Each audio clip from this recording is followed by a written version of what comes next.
Welcome to the Quick Start AutoCAD 2010 video course.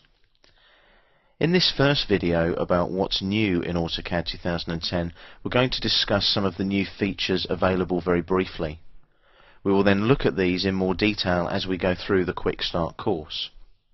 When you first install AutoCAD 2010, there are three initial setup screens. I can't show you these because I've already installed AutoCAD 2010 on my laptop computer. What these initial setup screens allow me to do is they allow me to customize my workspaces and allow me, if I'm an architect, to set up an architectural workspace.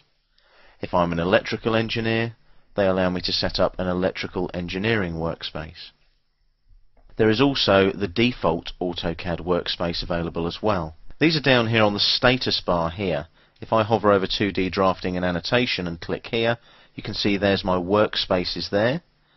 I've got the standard ones, 2D drafting and annotation, 3D modeling, AutoCAD Classic. I've got the ones that I migrated from AutoCAD 2009, and there's my initial setup workspace there. That's the one that I would set up in those initial setup screens. Let's have a look now at the screen in AutoCAD 2010. You still have your drawing area here, but what you'll notice if you look at the ribbon at the top of the screen now, you'll see that the ribbon panels are color-coded. When you hover over a panel, it highlights with a color. It's the same with the icons as well. Everything is much neater and tidier now.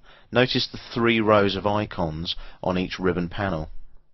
As you can see as well, you now have the big red A in the top left corner of the screen. This was called the menu browser in AutoCAD 2009, and it replicated the pull-down menus from previous versions of AutoCAD.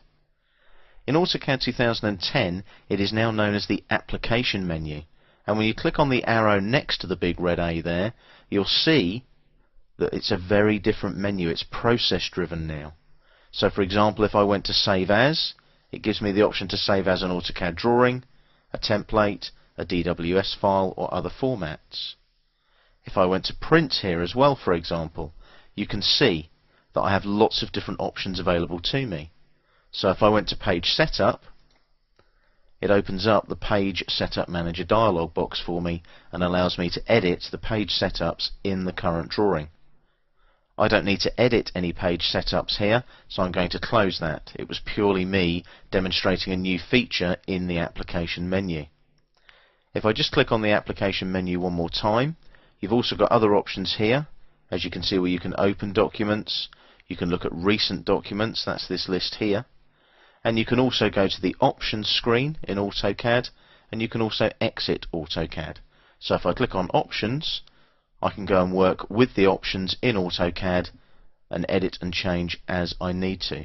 I don't need to in this case, I'm going to cancel that there.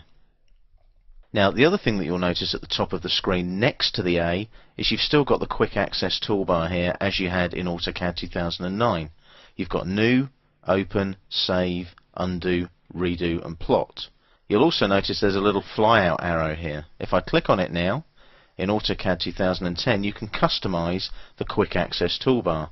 As you can see, the ones with the ticks are the commands that are already existing on the toolbar, and as you can see there's lots of editing tools as well. We're going to cover those in more depth in the Quick Start course. This now ends the first part of what's new in AutoCAD 2010.